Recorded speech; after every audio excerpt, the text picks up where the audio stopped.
Third down is when things start to get really fun in Jay Bateman's defense. Let's take a look at an example of how Bateman uses disguise and movement to cause problems for offenses once the defense has the advantage of down and distance leverage. This one's from the first quarter of the 2018 Army-Buffalo game, and you're going to see Buffalo is a hurry-up, no-huddle spread team, and basically what they like to do is to come to the line of scrimmage and run a box call. So the offensive coordinator is looking at what he sees defensively and trying to call against that. A lot of teams in the ACC do this as well. Well, Bateman has a lot of disguise going on here. If I were evaluating this as the quarterback or as the offensive coordinator myself, I would see a single safety high.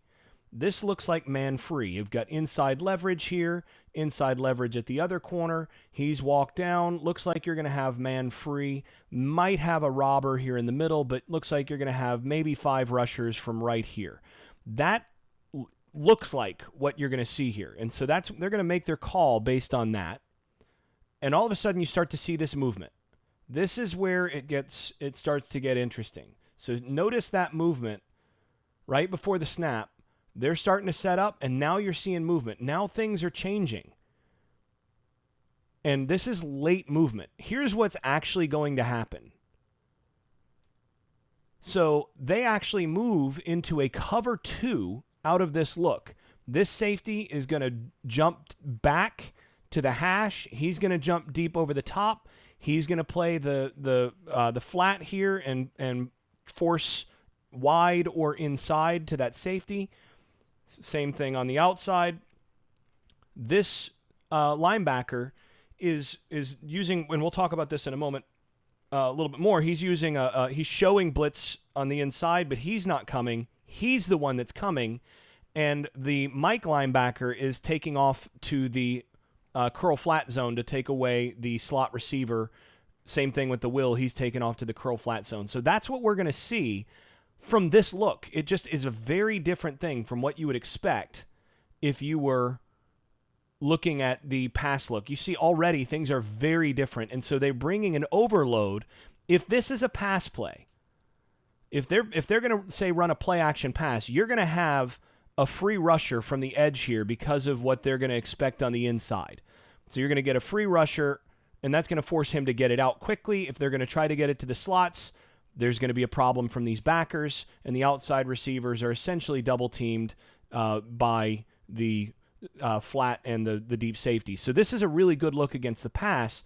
As it turns out, Buffalo tried to run this, which is actually a pretty good call in this context, but this is where the technique that Bateman teaches really makes a difference. You can see right away the outside backer here is already starting to set that edge. He does a great job of long arming, setting the edge. That's going to force the back inside. And now you have a 2-gapper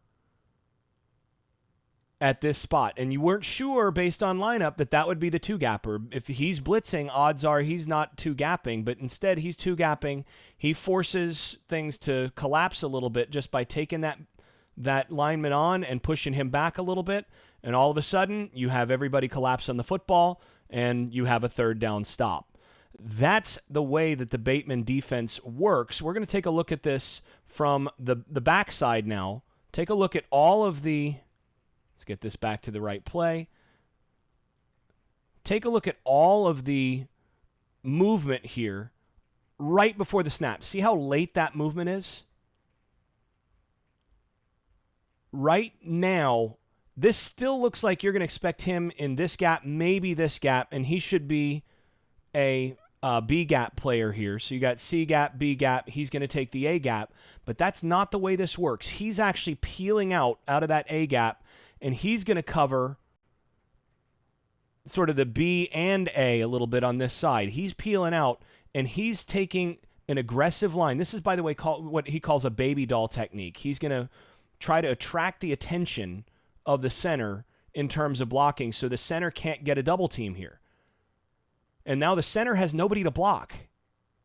And because they do a good job of he recognizes the zone step, so he gets to his gap inside. Now that squeezes, there's no space here. And it's the tackles here who really make the difference. He squeezes properly from the backside, and then by taking this block on right through the middle and then starting to force inside and now working his way back to the outside, that closes down all that space. And even though there really should be two guys to block, there's two guys with nobody to block, and the guys that are blocked are forcing space problems. This is how you stop the run against the spread. Good tackling, creating space issues, easy play for the defense because they've stayed with their technique, and the offense is not expecting them to be where they wound up in this play.